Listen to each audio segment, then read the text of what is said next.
the aim of this press conference is to address important issues pertaining to our protest. I mean, this is the fourth day of the protest, and we've seen different level of attacks, victimization across board, so that we wish to use this opportunity to address some of these important things and to also respond directly to some of the points made by Mr. President. Of course, I will not call those things points, but I mean some of the things he expressed this morning. So, comrades, good morning once again.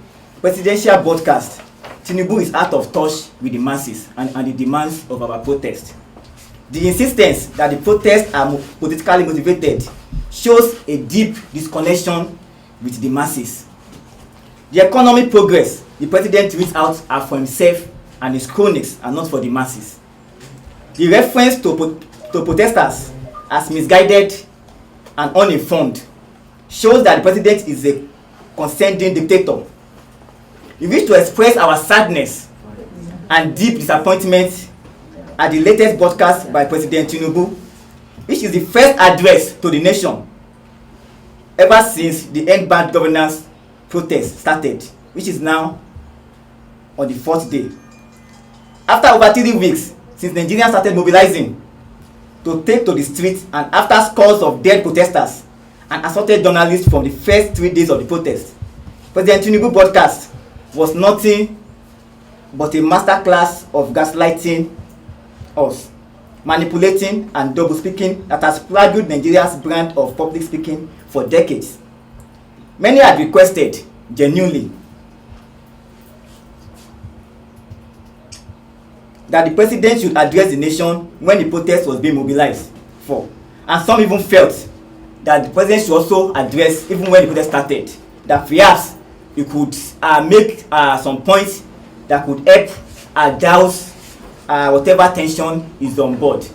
But to the surprise of many, who genuinely felt that if the president had addressed the nation, some of the demands of the protesters would have been captured and sharply addressed by the president. Many of them are today disappointed by what the president read out today.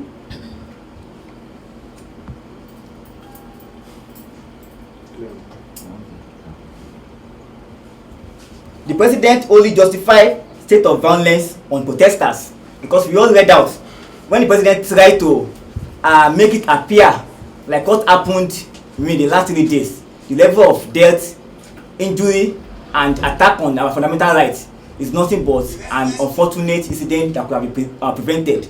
Of course, maybe too late could have been prevented only if the president himself had immediately met the demands of the protesters even before we commenced the protest. But what we witnessed was that the president himself, and not just him, even cronies, turned deaf ears to our demands. And the president had to start speaking to various special advisors, people of different names who were never appointed by Nigerians in the first place. The claim by President Tinubu that our protests are driven by a political agenda to tear Nigeria apart is nothing but an attempt to call a dog a bad name so that it can be hanged. It is a gross misrepresentation of the obvious facts and has become the economic reality of all Nigerians. These protests have been largely faceless and leaderless because it was a spontaneous response to the deep economic crisis experienced by Nigeria. The sharp inequality, barbarous corruption, and gross human rights abuses that we have seen every day before us. The protest was a lawful response of the Nigerian people to the failure of the Tinubu government and the entire ruling class to address this endemic systemic crisis after over 4 months in power. 14 months in power, rather. These protests were mobilized for by the flagrant extravagance of political office holders in Nigeria for the past 14 months, while asking Nigerians to be patient of hunger and hardship, which they claim to be our sacrifice for the nation.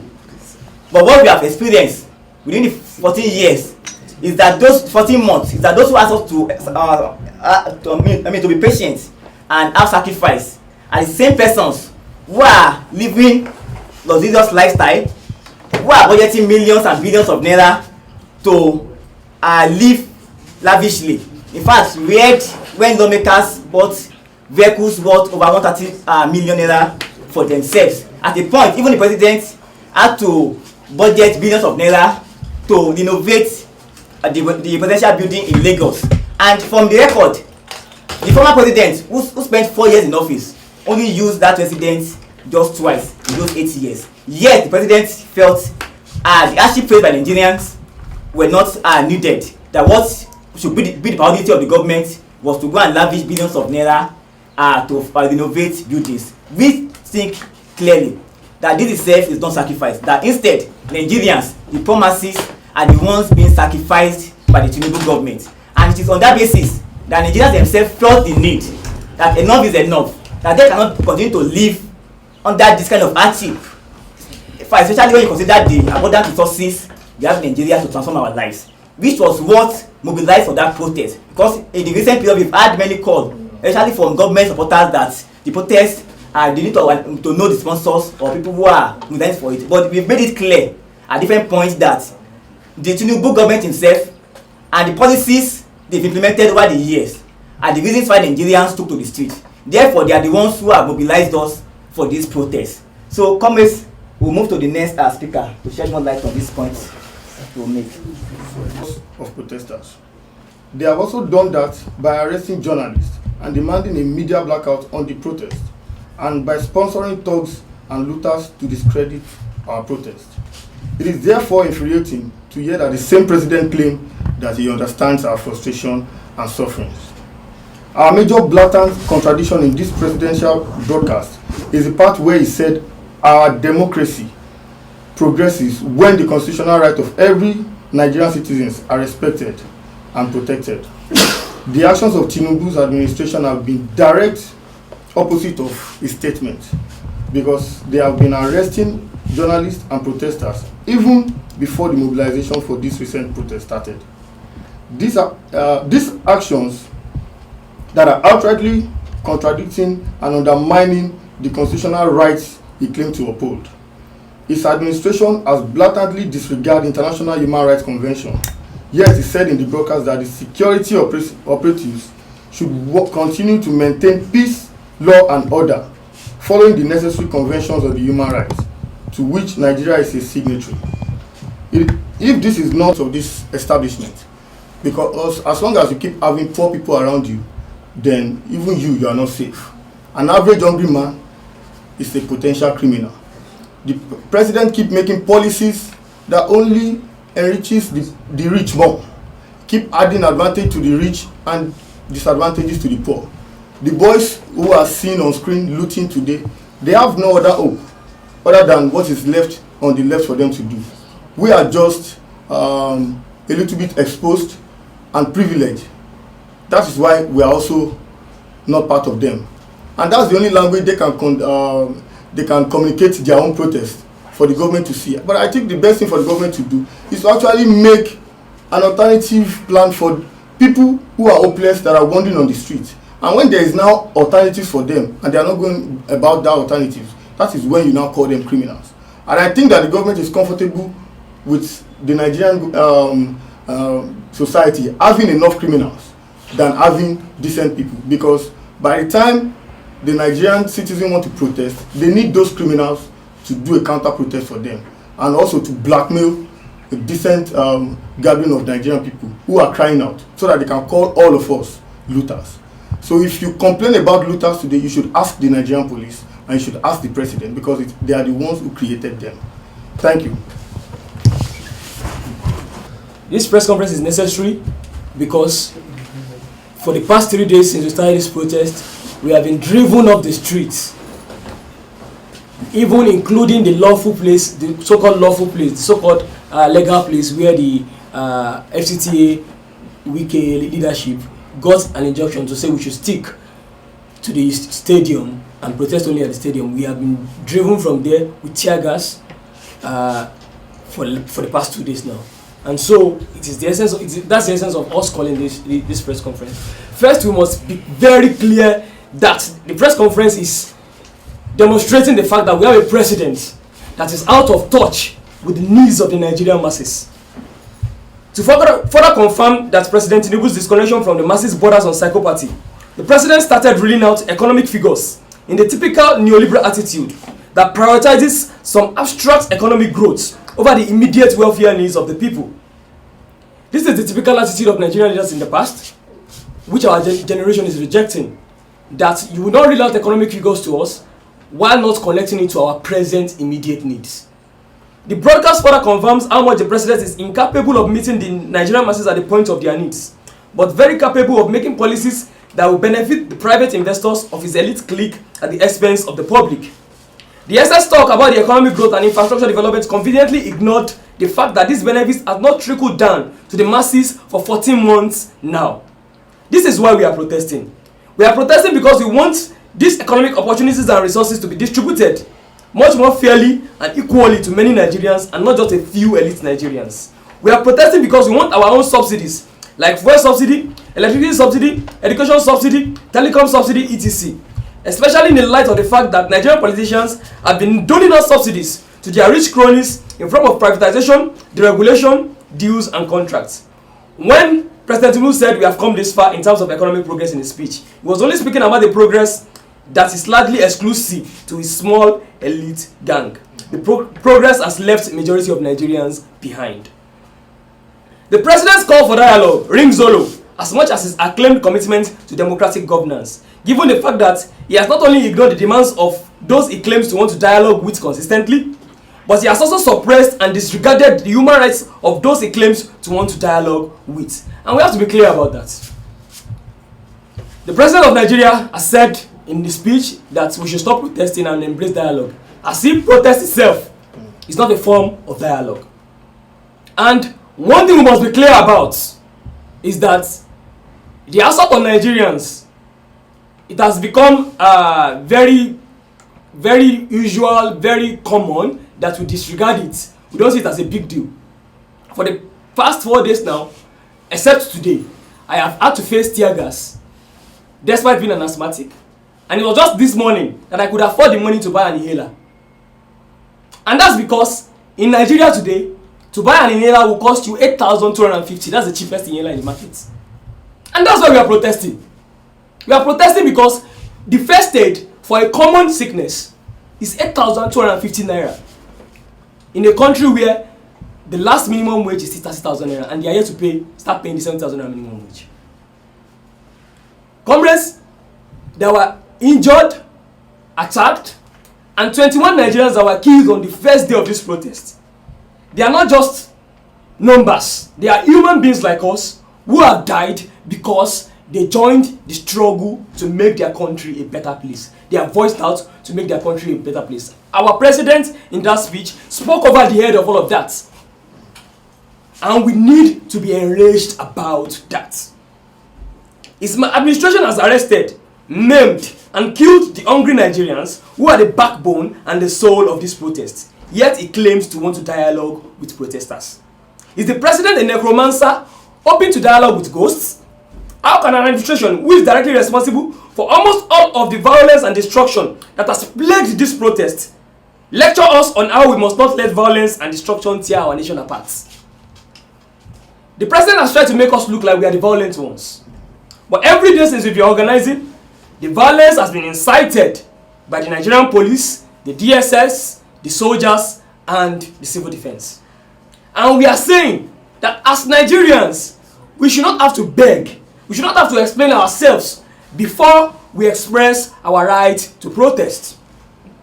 The president's broadcast is dismissive and condescending to the people he claims to serve. The implicit claims that we are misguided and uninformed shows that he is unaware of our role as citizens, which is to inform and guide him on the issues that matters to us. The issue we met on ground in Nigeria has been that we have had a country where we praise our leaders as if they are not our servants. We believe it is the role of the citizens, the responsibility of the citizens to guide and inform the leaders. And so, the implicit attempt of President Tinubu to make us look like we are misguided, we are uninformed, we are sponsored, and that's why we are protesting, shows again that our president is out of touch. He should be listening. We should be the ones lecturing him on democracy and good governance and policies to address the issues fueling the protests. Given Tinubu's gargantuan history of corruption and self-enrichment through public wealth, he is the one who needs a lecture and probably a mental rehabilitation. He is so corrupt that he has reduced the trust of Nigerians in the government just by emerging as president. We cannot look out there. Across countries in Africa, people are taking polls of how much people have trust in their government. And Nigeria today is lowest on those polls. Because just by emerging alone, through a very corrupt electoral process, Tinubu has reduced the confidence of the people, the trust of the people in their governance. And a country where people don't trust in the governance of the day is a country that will especially be unstable. Because if the government is not responsible to the people don't owe anything to the government, and they don't owe the government to respect any law and order. And that is writing letter to chaos. And that is why we are saying we are the peaceful ones in this protest. We are the ones trying to ensure that Nigeria does not descend into chaos because of the poverty, the instability, the alienation that we see every day on our streets. We must state clearly that this broadcast only makes it clearer that Tinubu is a dictator and not a democrat. The broadcast only exposes Tinubu for who he is, a megalomaniac and unprincipled dictator who wants to use force and coercion to consolidate his power. We therefore call on all Nigerians to come out in large numbers to continue this protest on Monday until our demands are met. By now we would notice that the Tinubu government has gone to the press to tell the press to stop capturing this protest with the hope that they can kill us all in silence. Yesterday, before we started the protest, we were tear-gassed at the National Stadium. The cronies of the Tinubu government had gone online to say that protest is not holding today, that the youth are afraid, they can no longer protest again. But when that protest gathered momentum, they tear-gassed us and dispersed us. So this is to show that this government is only trying to use force and propaganda to stop us from actually organizing ourselves as Nigerians to demand for a better country. It is not too much to ask. The two-pronged approach of violence and propaganda has failed. The violence and repressions are just attempts to silence and control us, and the propaganda cannot sway or fool us. The struggle for a new and better Nigeria continues. We must not be tired. The future of Nigerians depend on our determination at this moment. And we use this opportunity to call on the people of Nigeria, especially those living in the FCT, to make their best efforts to participate in the protests as from tomorrow. We appreciate the fact that many Nigerians have trooped out to say that our demands are legitimate. This is the reality on the streets. And we must also point out that asking Nigerians to not protest, when that same government asking us not to protest, presently I got here late because there are 4 queues on the streets right now. So a government that is asking us not to protest but is making fuel scarce and making it very expensive, and the government would come on here and not touch on those issues and tell us that the fuel subsidy removal is still working. We want to ask, who is it working for? Is it the corrupt politicians who have built refineries in Malta? Who is the fuel subsidy removal working for? Is it working for the Nigerian masses? This is what we want to ask the Nigerian government. And this is what we are saying, that please Nigerians do not be swayed by the fact that they have tried to keep you at home with the fuel scarcity. By the fact that they are trying to keep you at home, please come out tomorrow and protest. One thing we want to make clear is this. The court order to stop us from protesting anywhere we want, especially at the seat of power, which is the National Assembly and the 3-arm zone. That court order is not constitutional because Nigerians reserve their right to move on public roads. Public roads are built with public money. Nigerians reserve their rights to freedom of movement, freedom of speech, freedom of expression, and freedom of dissent. We should not have to beg the government before we assert our freedom of assembly. And so we would like to tell this government that the only way we can dialogue is what we are doing right now. we are doing this now to tell the government that this is our dialogue. We are telling the government that our demands still stand. Reversal of fuel price to what it was before May 29, 2023. Reversal of electricity hike, tariff hike. Reversal of school fees increments across board. Reversal of all of the taxes that the tax master himself, Tinubu, has introduced. These are our demands, and we are not reneging on these demands. Even though Tinubu has tried to tell us that the protests are stopped, Nigerians are tired.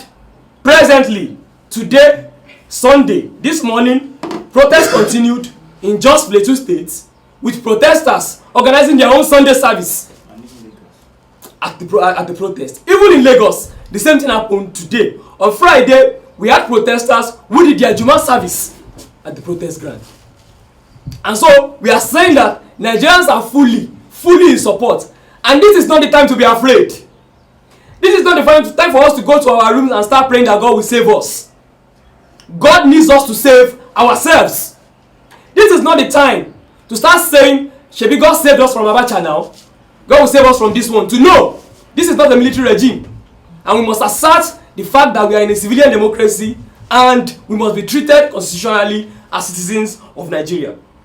On this basis, we want to charge Nigerians that we must continue to organize, resist, and build till we have a country that prioritizes the people of Nigeria over the profits and power of a few people. The struggle continues. A luta continua. Victoria and South. Thank you very much. Your name and organization before you start. National Coordinator, Arewa Youth Ambassadors. And I will start with salute our people who has been killed by police officers in Kano, Katsina, and the other places. We better die on the street by our country's bullet than die by hunger. We are not afraid of bullets. We are not afraid of tear gas. We are afraid of life without purpose. A life without hope, and that is what our leaders have given us. We demand change, we demand justice, and we demand it now. We will not silence, we will not intimidate it. We will not fight for our we will fight for our future, even if it means give our lives. To our leader, we say you have failed us, you have betrayed us, but we will not be defeated. We will rise up, we will resist, and we will claim our country. To our fellow Nigerians, we say join us, stand with us. Together we can make a difference. Together we can create a better future. We better die on the street by our country's bullet than live a life of slavery and oppression. Thank you very much. Yes, I think we need to make the point clear. My committee had made our demands clear. But in addition to those demands, because I will not let the death, those who have died, to just be another death. Because we witnessed what happened to ENDBADGOVERNMENTIN. All of the persons who were killed then, till today, we've not been able to get justice for them.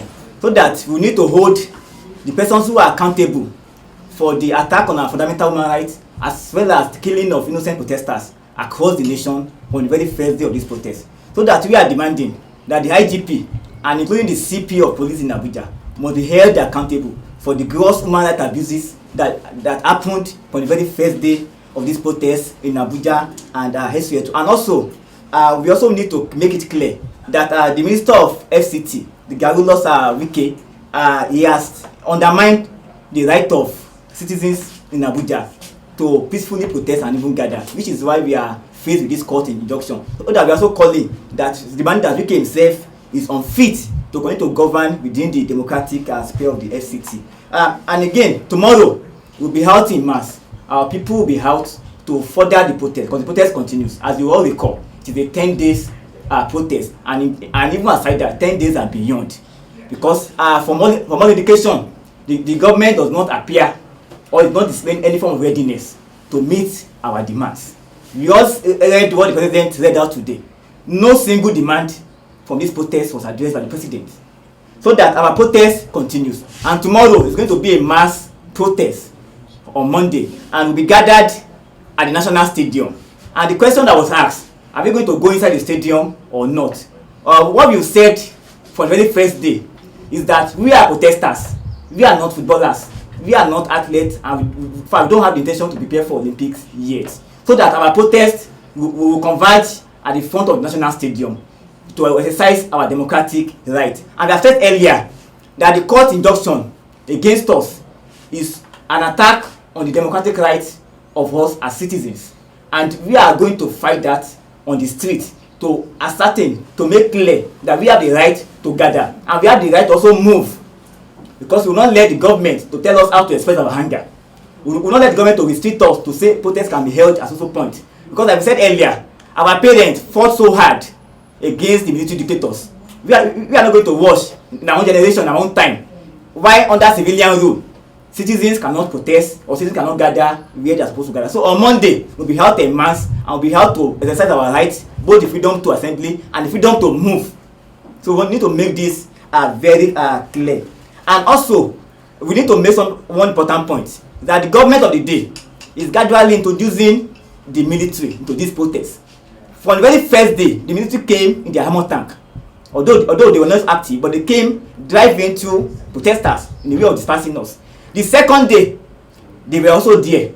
The third day, many of our protesters were shot at.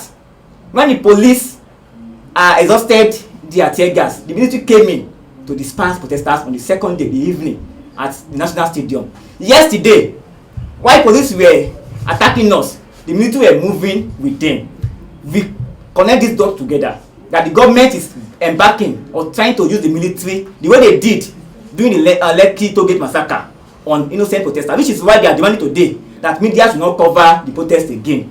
We are saying that we will not allow another Lekki Tollgate to repeat itself, and that the government of Tinubu is embarking on this sinister agenda to kill innocent protesters by using the military. And like I said earlier, yesterday the military themselves were there.